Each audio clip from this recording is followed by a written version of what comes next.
Good afternoon. Thank you so much for joining me. If you're joining me digitally in the recorded version, if you're joining me here now, my name's Abby Watkins. I'm from an organization called Population Education.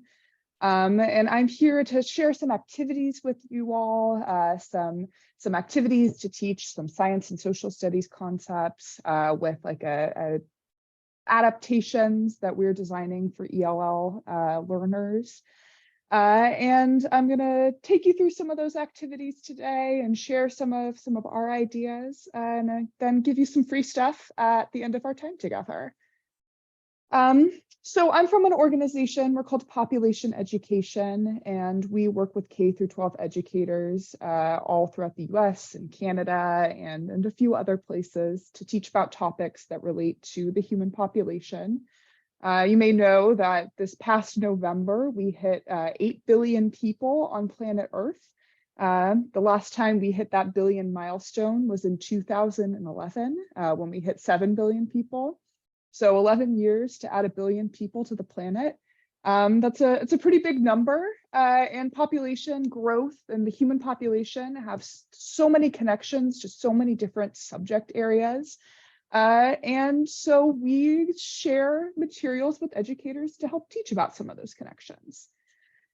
We take a really broad view of what we're looking at when we're looking at the human population. We have kind of two main buckets we put everything into. We're really interested in the environmental connections, how people affect our natural world, how we take care of our water supply, or how we grow food for all the people on planet Earth. But we're also interested in those societal connections. How do we decide what human rights are? What does it mean to live in an increasingly urbanized world? And we're really interested in the intersections among all of these topics. We don't want to just look at these things in a silo, but we want to think about, how does urbanization affect our habitats and ecosystems? Or how does lack of access to resources maybe impact our human rights around the world? So you'll see with our lessons, they're all kind of aimed at giving students a connection to the world around them. We want students to be engaged in their local communities, in their regional communities, national communities, and our large global community as well. And so you'll see these ideas underpinning all of our activities, even ones that aren't explicitly about population, kind of have this humanist connection to our shared struggles as people. So like I mentioned, the lessons I'm going to be doing today are going to contain some of our adaptations for English language learners. And later this year, we're going to be releasing a free lesson pack that includes all of these lessons that I'm going to show you, though, with different differentiation levels for different abilities within this age range. And so I'm still working on that. I don't have that full lesson pack available for you yet. So in the meantime, I'm going to share with you our middle school lesson pack that contains all the lessons we're going to do today and much more. There's 41 total lessons. There are readings and infographics and all that type of fun stuff. And it's totally free. So once you have all this stuff, it's yours forever. And we update this periodically, so you can put in your back pocket and return to this in the future. So I have a few lessons I'm going to share with you today, but I actually have a video I want to share with you all. It's probably our most popular resource we have. It's a video on the sister website we host called worldpopulationhistory.org. And it shows the history of human population growth from 1 CE projected to 2050 on a map of the world. Now, I wanted to share this with you, not just because it's our most popular resource, but because I think it could be a really great tool in a classroom with English language learners. There's a little bit of commentary at the beginning, and I'll give you some commentary as we're watching this video together. But it really is a video that tells you a lot without speaking in any particular language. And it's a great opportunity for students to kind of articulate their response to this video, without necessarily being limited by being able to understand what's happening in the video itself. I should note we do have a version of this with closed captions. I'm not going to play that version just because it covers up a little bit of the map, but I hope you enjoy this world population video. An environment is a system of living things.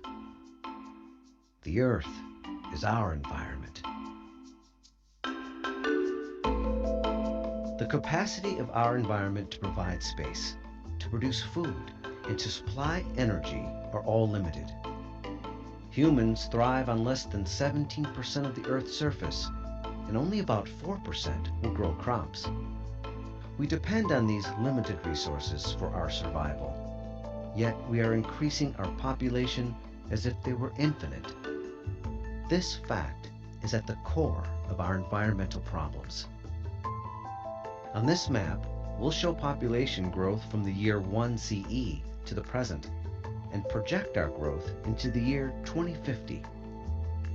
Population concentrations will be indicated by dots, each of which will represent 1 million people.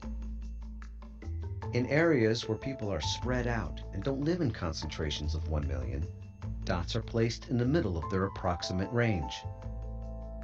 Historical references will be provided by images and text at the bottom of the screen. So when this video starts, there are 170 dots for the 170 million people on planet Earth. But those dots aren't distributed equally geographically.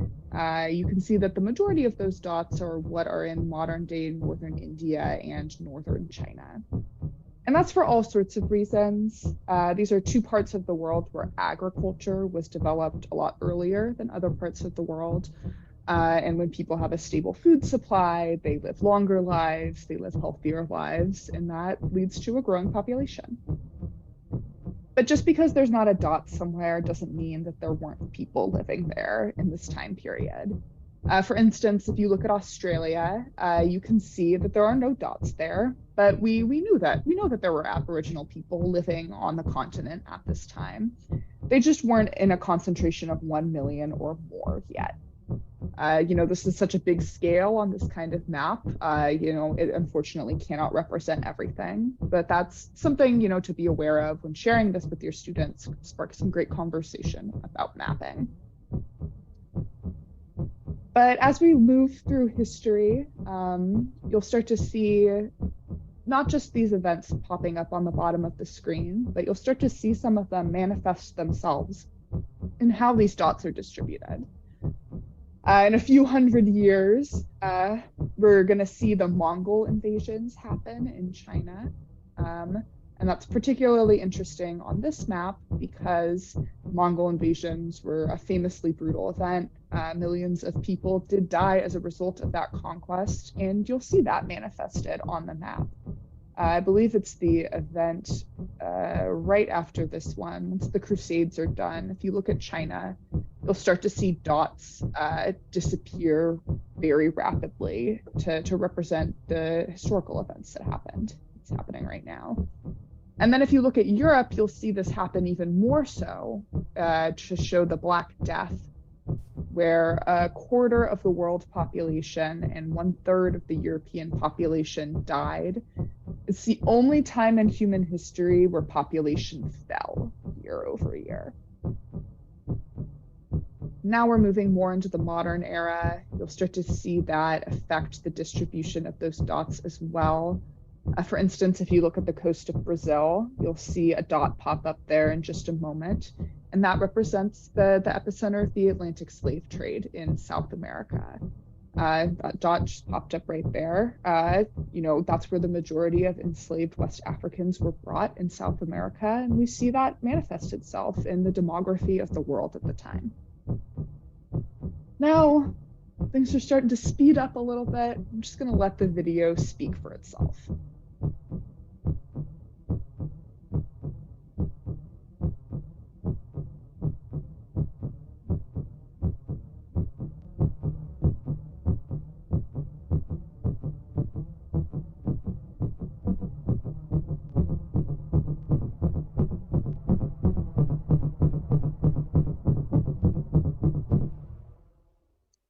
pause it right there. There's about 45 seconds of wrap up material, but we don't need to do that together right now. But I hope you see what I mean when I said that the video is kind of, transcends our language barriers when you can see that rapid population growth start to happen after the Industrial Revolution, but especially after 1900.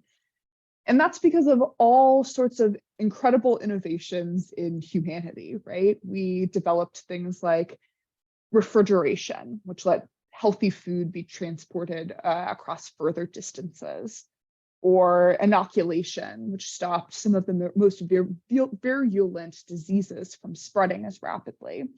All of these advances in human existence really coincide with growing population because fewer people were dying, which is unequivocally a good thing. But at the same time, we all still live on the same planet Earth, where we all have the same needs. We all need food, we all need water, we all need shelter and access to resources. And we don't distribute those resources equally among all 8 billion people that live on planet Earth. And so our challenge, together as a global society, is to figure out how to meet the needs of all of those people on planet Earth. And that's a challenge that we're contending with now and that our students will contend with, now and throughout the rest of their lives. So we want to give students the tools to think about these different topics, to feel prepared to engage with things like climate change or resource distribution, and feel like they know what's going on and that they have a vested stake in what's happening in that world. So the last thing I'll show you, we do have an interactive version of this map on this website. It has things like annotated dots, which I think are really interesting. And there are a few guided activities, not directly for an ESL audience, but you could certainly use them with your English language learners to help them explore this website and look at these different milestones and themes across history. There's a lot of stuff there for your students to engage with. So I'm going to reshare my screen really quickly just to turn off the video clip optimization. But I am going to take you back to my slideshow, and I want to share this first activity that I have for you all. It's called In Search of Sustainable Life. And it's kind of based around this idea, students receive so much messaging around climate change and sustainability. But especially with sustainability, they may or may not really have a good grasp on, what are we talking about when we say sustainability? They may know the word, but they may not fully understand, what that looks like in our world. And so we want the goal of this activity is to give them the opportunity to explore the concept of sustainability and kind of apply its tenets to their own local community.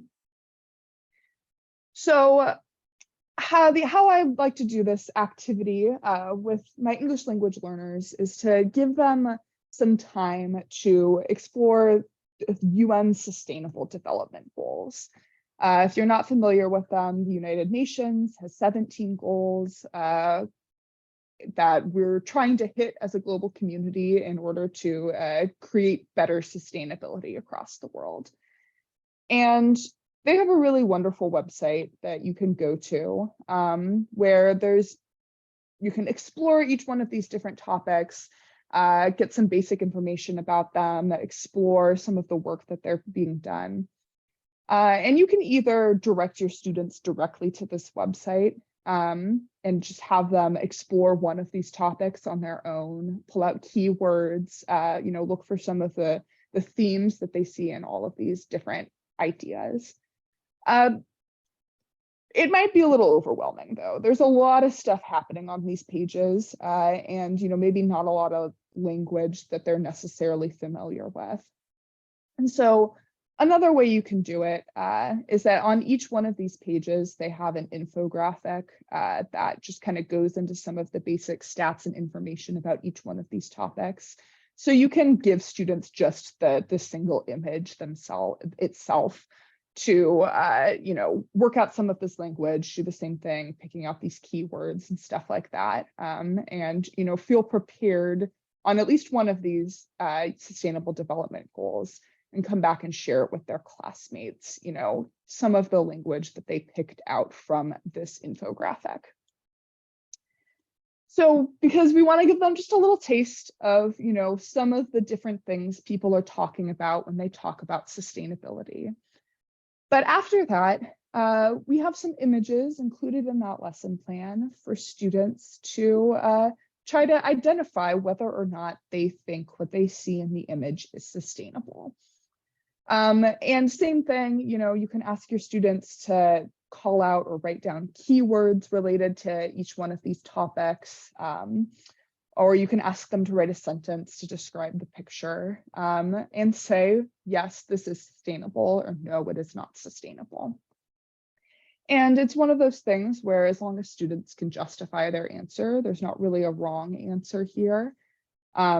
I always like the crossing guard picture as a great example because students give such a wide variety of responses to that one.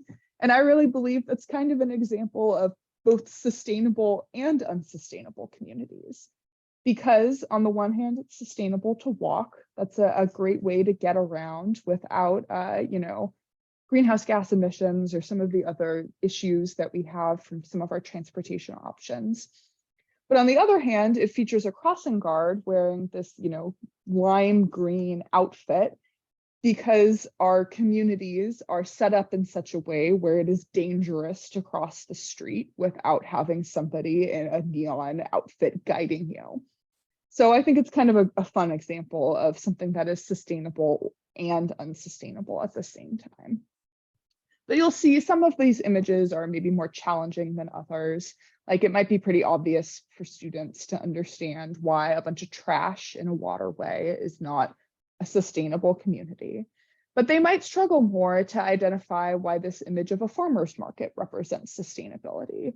And you can kind of walk them through the thought process here. With a farmer's market, food is coming from a much closer location. You don't have to pay as much or use as much energy in order to keep this food fresh as you transport it long ways. And it's also sustainable because you're supporting your local community instead of, farmers elsewhere.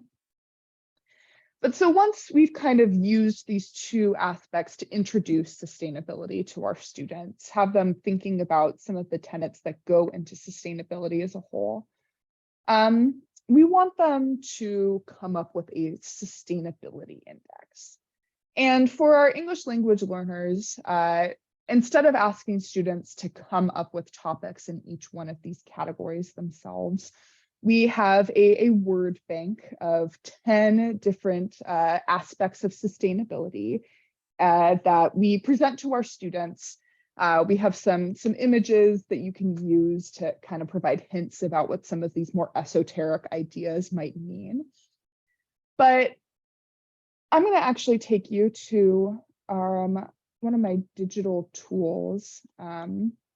This is a Google Jamboard that we have set up, where we have these three different pillars of sustainability: the human and social aspects, the environmental aspects, and the economic aspects. And we provide these different parts of sustainability to our students, and then we ask them to sort them into each one of these categories. And they can put things on the line between the two of them as well. If I was doing this in person, I would just do it on Post-it notes. But for the Jamboard, we'll use the digital Post-it notes. So students might put in mass transportation into the environmental section, right? It's good for our environment to have lower emitting transportation options. Low pollution, that might also fit into our environmental topics. Support for small businesses, that might not immediately come to mind as an aspect of sustainability, but it absolutely is. And you'll see that on the UN SDG website as well. So that in economics, water conservation, green spaces, things like parks and trees, quality education, good health care, fresh food, waste management, and citizen involvement. And, again, some of these are really clear, like low pollution is obviously an environmental topic. But, green space, that might be an important human and social aspect as well. Creating a meeting space, it's good for people to be able to go outside, all that kind of fun stuff. And so after we've explored each of these 10 concepts together, worked out their meaning, and sorted them into the appropriate categories, we ask students to vote on, what they think are the most important parts of this, which they think are the most important topics that they have right here. When I do this in person, I give my students like 3 stickers, and they can put a sticker on each one that they want to vote for. It gives them 3 votes. Digitally, I think, you have like stamps. It's not the right button. You can put like a little circle to show like, yeah, I vote for good healthcare as one that I want to talk about. You can do this process in a variety of different ways.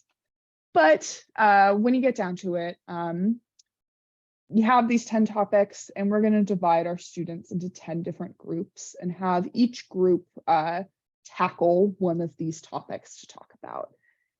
And they're going to do that by creating what we call a sustainability index.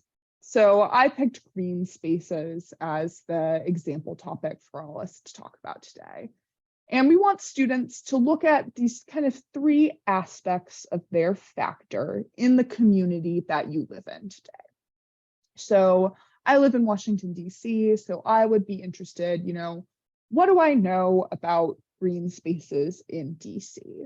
And then what improvements could be made to green spaces in D.C. where I live? But then also, what are the challenges? If we as students can look at our environment and say, okay, well, these changes should be made. Why do you think those changes aren't happening right now? And, that could be all sorts of different reasons. Again, as long as students can justify where they're coming from, we're happy to let them share what they think is applicable. So for green spaces, I might say something like, there are many big parks, like Rock Creek Park, but not as many parks in some neighborhoods. That's kind of a verbose one. I might say, there are lots of trees on each block. It can be, really, students can get as like technical and like large scale, if they want to look up data about your community on like, the Works website, that's totally fine. But, this is a middle school lesson plan, so it's totally okay for students to just make observations about their immediate world around them.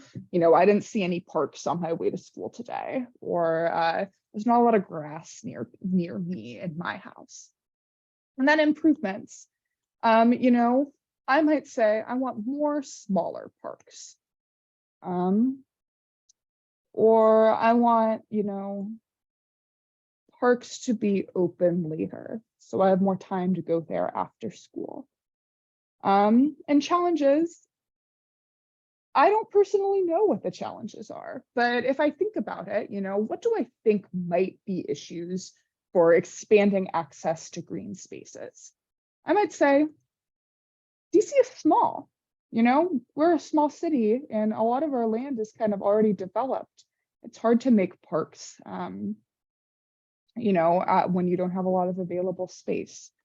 I might also say something like money. It costs money, right? I don't know how much money it costs, but I'm sure that that's an element of it. And so I really encourage you to let your students look through those SDG infographics for kind of guidance on some of the language that they might be looking for. Maybe spend some time matching their topics with some of the most useful information they can find there. Because after they've come up with these little indices in their group, you can either have students share with their classmates directly, have a short presentation, or I prefer like doing a gallery walk, putting everybody's indices around the room so they can come look at each other's as they're at their leisure, and maybe use some of their post-it notes if they want to co-sign what their classmates have said or anything like that. So I'm going to return to my slideshow. One of the things I really like about this activity is the opportunities to follow it up with some different activities that students can do. You could have them actually look up information that they listed on their sustainability index. Like how many acres of parkland are there in DC? If you want to challenge them with some writing, you could have them write a proposal, in paragraph form. What would you do in order to improve this factor in your community? And then finally, this is my favorite one, comparing the sustainability in your community with that of another community. And that can be any community. That could be the community next door to you, but it could be somewhere across the world, really different from where you live now.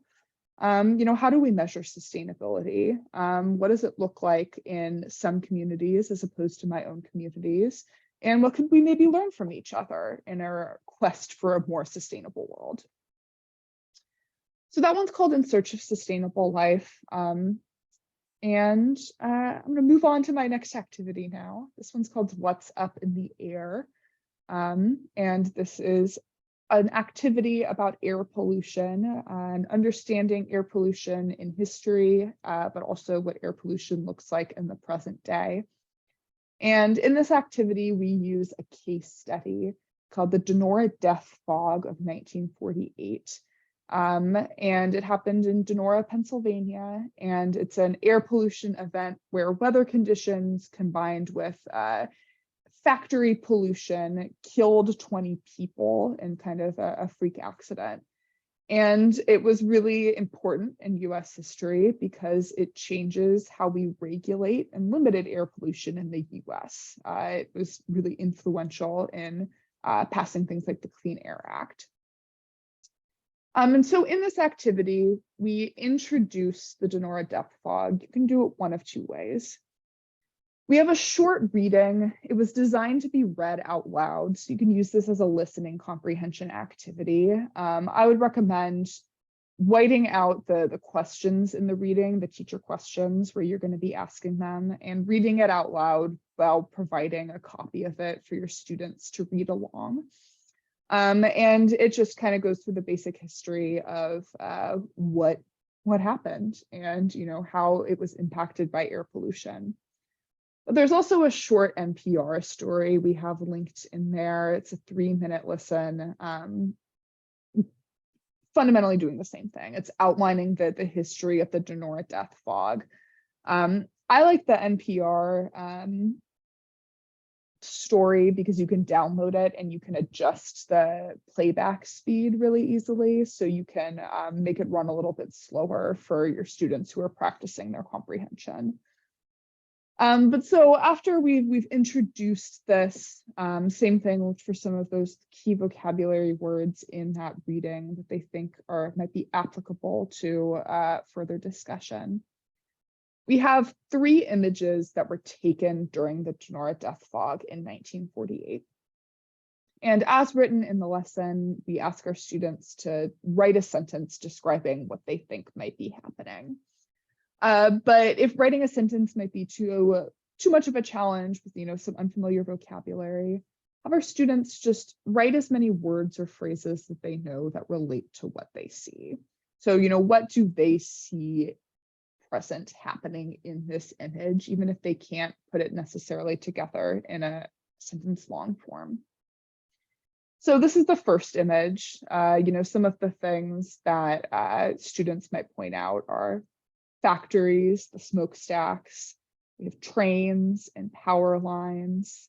There's smog in the air, pollution. You can see, piles of materials, including coal waiting to be burned. The second image shows the death fog itself, what was happening on the streets there. You can see how it affected the lights and, made it so you couldn't see the rest of the street. Signs like this one, are not too far away from where the camera is at here, but you can barely see it. And finally, this image, this is a man being treated for the effects of the Donora Death Fog. So students might say something like, he's sick from the air pollution. He's in the hospital from the event. He was maybe poisoned by the air and affected by this air pollution. So, just really like comprehension, like, can you match what words you would use to describe this to the image that you see there? Because then what we follow this up with is having students use some of the language that they got from exploring each one of these images together as a class to looking at examples of air pollution around the world. And there are worksheets included in the lesson plan that have specific images picked out and some scaffolded questions to help students sort of make sense of what they're seeing. This is an example of air pollution in North Macedonia, and you can see the smog in the air makes it so that you can't see the mountains, even though you're very close. And there are people still walking around in that smog because, we have to live in our air pollution, regardless of whether or not it's, the ideal way to inhale air. But we have included as a link in that lesson plan, the Pulitzer Center website. Let me see if I can pull it up here. The Pulitzer Center run by the Pulitzer Foundation, and they have some curated images and short readings for different countries around the world, including some places in the United States, with some images of how air pollution manifests itself in that area. I'm a Californian originally, so I'll click on this one that is about pollution in the Central Valley in California. And it has some images, it's in the San Joaquin Valley. It's in the southern part of the Central Valley. Some images, some maps, some short readings, and students can use that to answer the assessment questions in the lesson plan about what they're seeing here. So that one is called, that one's called What's Up in the Air. And I'm gonna move on to my final activity for you. This one's called The Stork in the Grim Reaper. And this activity does very explicitly have to do with population growth and demography. And it's looking at the growth rates of different populations of countries around the world using a short demonstration. And so in this activity, we need 2 student volunteers to serve as 2 characters. We have the Stork and we have the Grim Reaper.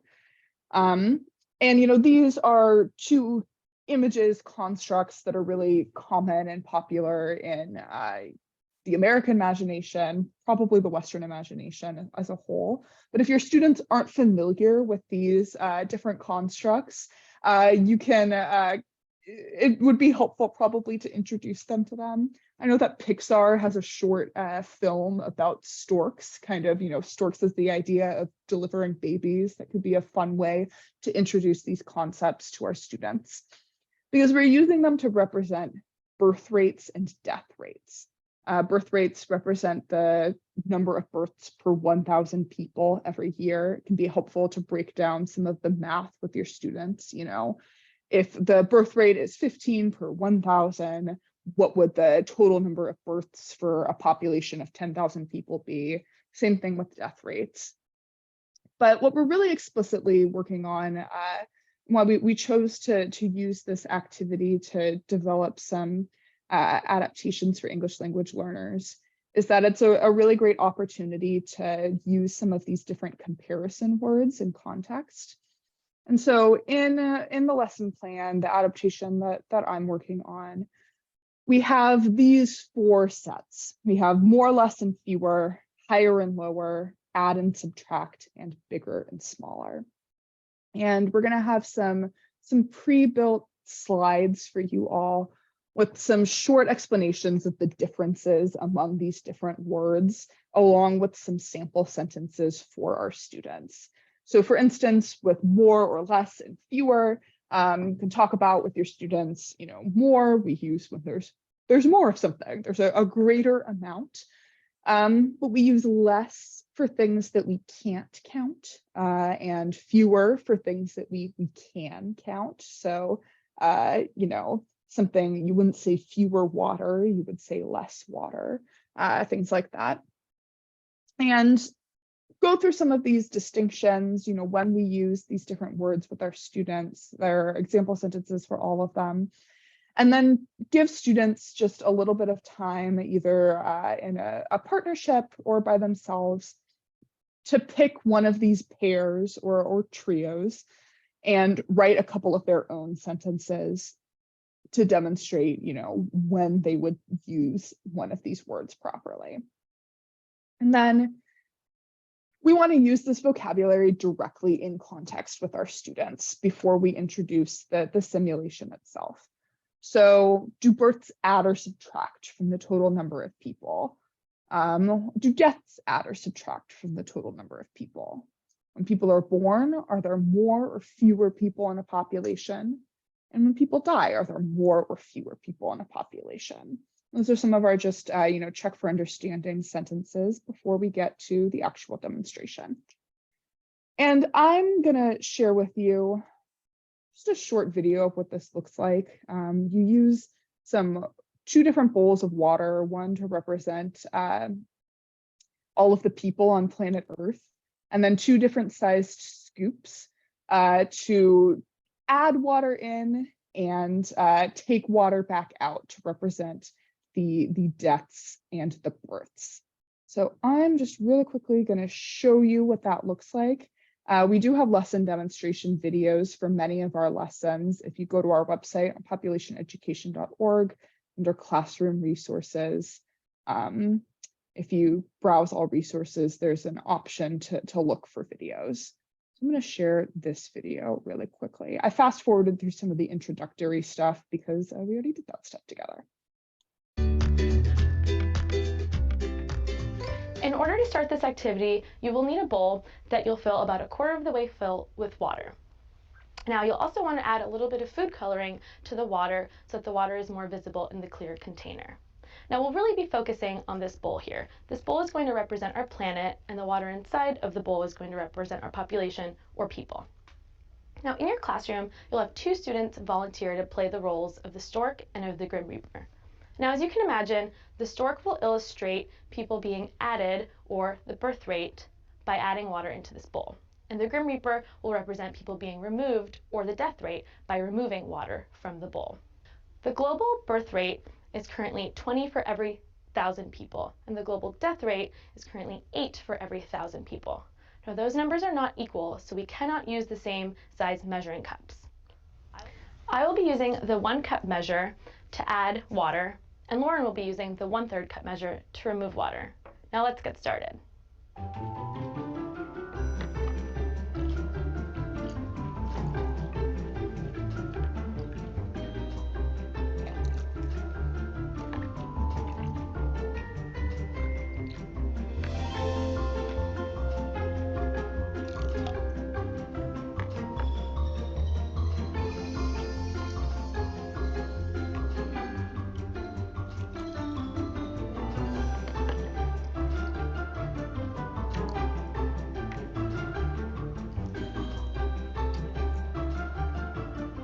Now, as you can see, the water level in this bowl rose. Why do you think that is? Well, it's because I was adding more water than was being removed. We offer several discussion questions that you can use with your students after this demonstration. I'm going to pause it right there because you got the gist of it. You saw the demonstration aspect of things, and the fact that based off of the total world birth and death rates, you'll be adding more water to the bowl than you will be taking out of the bowl.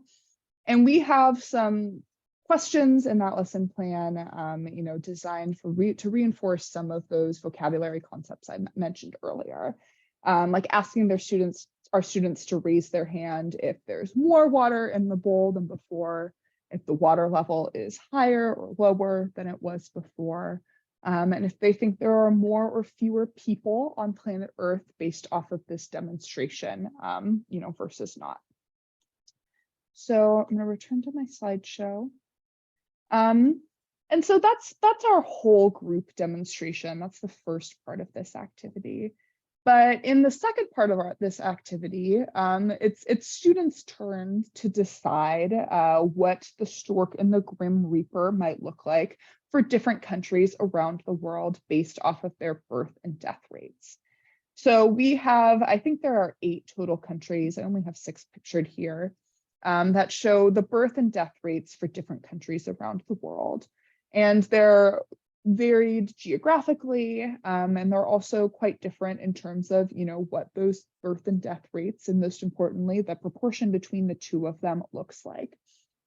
And so we ask students, we put them in small groups or pairs, and give them one of those countries and just the birth or the death rate.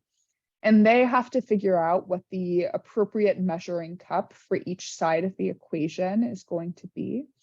And then they do the demonstration for their classmates and give them a 1-sentence explanation.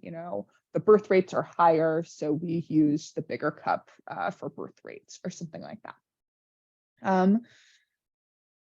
So that's called Stork and the Grim Reaper. I think it's a fun way to integrate some of these different vocabulary words into a social studies activity with just a little bit of math involved. And so these are the 3 lessons I've had to share with you today. This is what they're called. If you're looking for them later, you'll find them on this lesson pack I'm going to show you in just a minute under each one of these titles. But also in our ELL curriculum pack that we're going to be releasing probably this summer. That's where you'll find these fully differentiated versions of each one of these activities available for you there. So I'm going to pull up that curriculum website that I mentioned at the beginning, that I'm going to give you access to in just a minute. Because when you get the curriculum access card, it'll instruct you to go to this website where you can register a free account using the code there. And when you log on, it'll look like this. We have lots of different units, 7 of them. And so I might click on air pollution and solid waste. And each one of these units has a background reading that kind of introduces students to the global state of what this topic looks like right now, with some graphs and some other keywords that they might use while exploring each of these activities. We have a summative assessment for each one of these activities as well. But we have a bunch of different lesson plans available. So here's what's up in the air. It's the air pollution activity I showed you just a little while ago.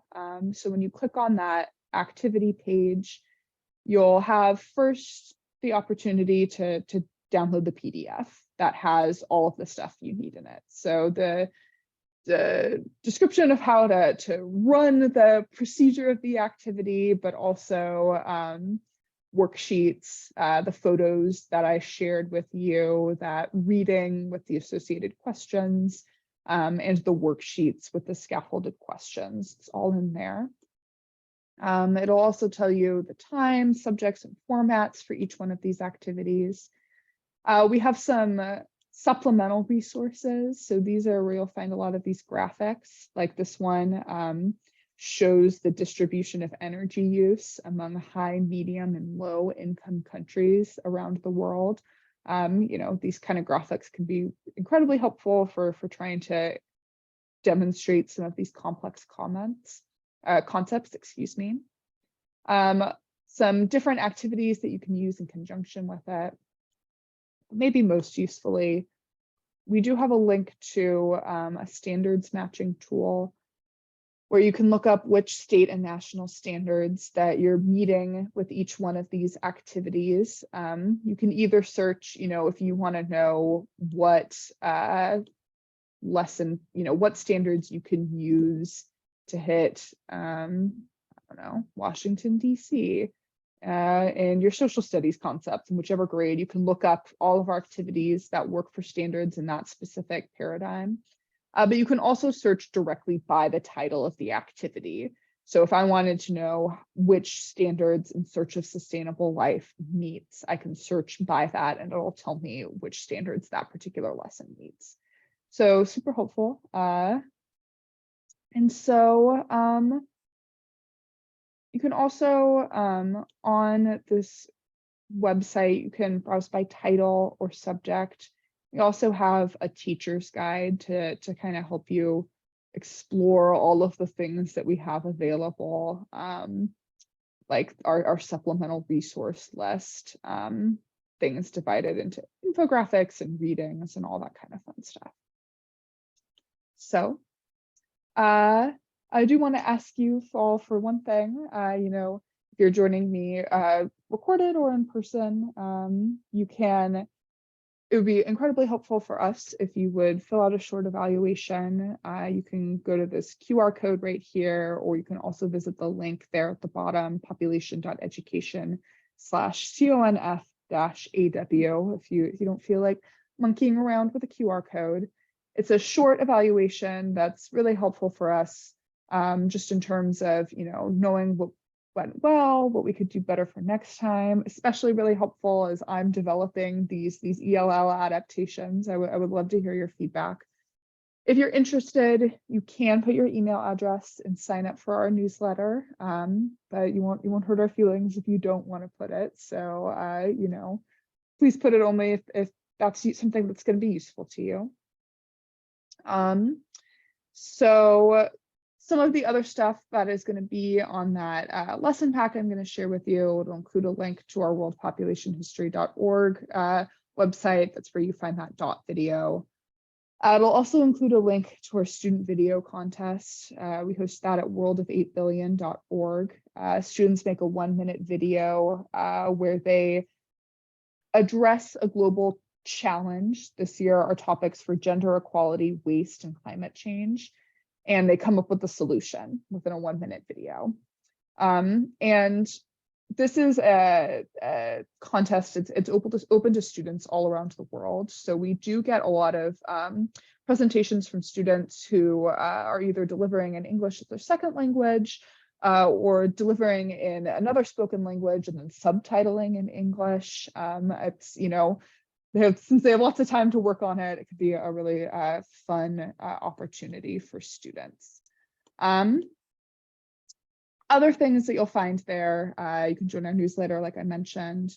We're always looking for volunteers to our organization to develop workshops, deliver workshops like this one. So if you're interested, you can sign up. And finally, we do an online graduate course, deliver CEUs through Adams State University. It's fully online and asynchronous. Always like to plug it as an option for our hardworking teachers. So here is the QR code on the left there. That'll give you the page with all of the information to access that password protected website with all of those lesson plans. And here is the QR code for the evaluation in case you missed it. You might want to pause here and scan those if you can. But otherwise, if you're teaching in a bilingual classroom, we have a lesson pack of English and Spanish lessons. So if you're looking for Spanish language versions of any of these activities, you can find it at this QR code. You can also find it for free on our website at populationeducation.org. And finally, thank you so much for taking some time to watch this. I hope you found something that was useful or at least interesting to you. I love to hear from educators. So here's my contact information. You can shoot me an email. If you missed something, you have questions, just love to chat. I'd love to hear from you. And yeah, I appreciate your time, and I hope you enjoyed spending a little bit of time with me. Well, thank you, Abby. that was really interesting. I love those 3 lessons that you shared. And now I have a couple of questions on the lessons. I saw one of them. It looks like maybe that the lessons, they're not very long, right? Like one of them said, like prep time is 5 minutes, and then the lesson's about 30 minutes long. So are most of the lessons about 30 minutes long? And as far as like materials needed to do that, like the one was just measuring cups and water and food color. Are a lot of them that way? Yeah, so all of our lessons are things that you should have already in your house, unless you're like printing out worksheets. Our goal is to make them like as cheap as possible. In terms of the length, it really depends. Some of our lessons are designed to be done over like multiple class periods, and some of them are short ones, like that one I just, like that one that you noticed right there. I would say it really depends, yeah. And I will say that on that, the Stork and the Grim Reaper, I thought it was very interesting on that slide where it showed like Ecuador. Was it Ecuador? Is that where it was? There was a lot more births to deaths, which I thought was so fascinating, like 17 births and 4 deaths. Like, I don't know what they're doing in Ecuador, but maybe we should move there because people are living well there, right? Well, unfortunately, it tends to be the poorest parts of the world that have the highest birth rates. Low birth rates really strongly correlate with wealth, and that is not overwhelmingly. There's a large part of that is because women's education directly correlates with fertility going down. The more years of education that women have, the fewer children they tend to have in their life, and a more educated women also tends to correlate with like a wealthier country. So we have some activities that kind of go into how women's equality ties in with all of these big topics. But you're right, there's a huge difference, and students will definitely notice that when they're doing the activities. Right. Well, so, and I will say also, I like just how complete it looks like your lessons are, the worksheets, and I love how you have the curriculum and how the standards match up and everything. It's so user friendly. So I look forward to sampling your website. It's definitely a topic that I'm interested in, so I'm so glad that I'm here today. But we do want to thank you for sharing your presentation on engaging ELL with our global education. And before we sign off, I'm just going to give a quick little plug for our next conference, which is April the 8th, Saturday at 10 a.m. And it's a generative AI, an inevitable part of ESOL writing classes. So I hope everyone will tune in for that as well. But again, Abby, thank you so much. And I hope that everyone will respond to your little survey, as well as, I know I didn't quite get the picture taken fast enough, so I'm going to have to go back and watch the video and get my QR code scanned. I just got the Spanish one, which doesn't help me. But as you said, stop the video and scan it. So I hope everybody will do that as well, because you've given us wonderful free materials, and we really appreciate that. So thanks again, Abby, and everyone else who's joining virtually, or the people here who's been with us as well. All right, everyone. And that's all for now. Thank you so much. Right. Right.